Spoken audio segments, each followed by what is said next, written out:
I did a quick video on my lid mod for the Snapmaker U1, and this is a little bit more in-depth, showing how I actually do the work and create my mod for this.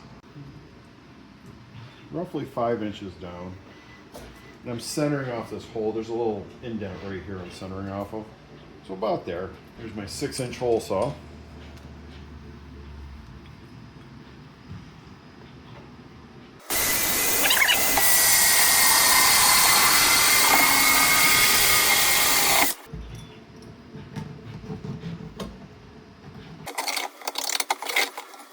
So that's going to be our vent hole, and then we're going to design our opening that will sandwich on the back here.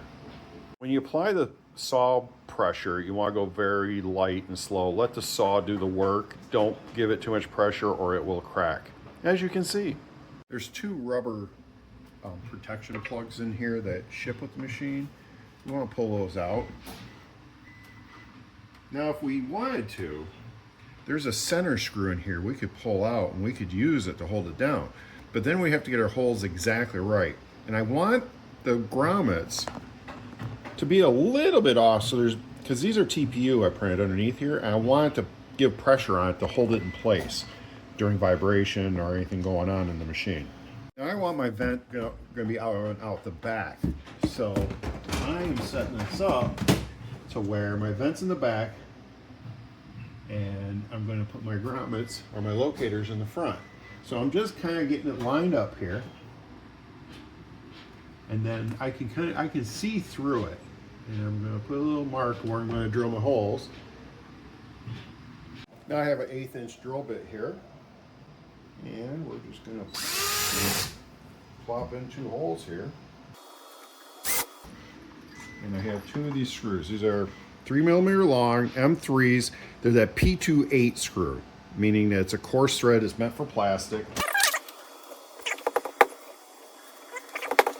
Just kind of snug it in place. We don't want everything so tight that it can't move.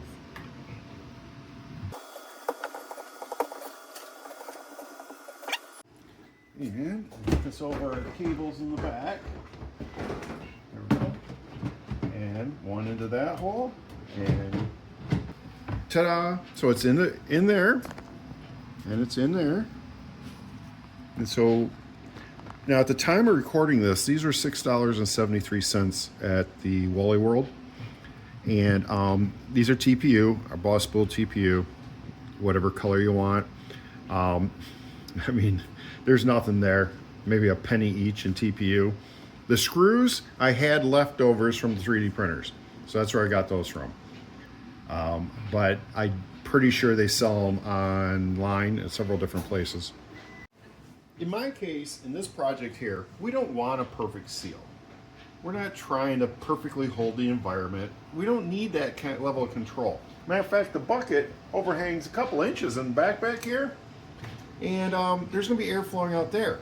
What we want to do is prevent any kind of cross breeze, anything affecting the prints, and we want to be able to have the option to hold in some of that heat if we want, or vent it out the back. Here's the gap I'm talking about. That's not going to hurt anything. Next design we're going to design a cover that will open and close that can be attached here.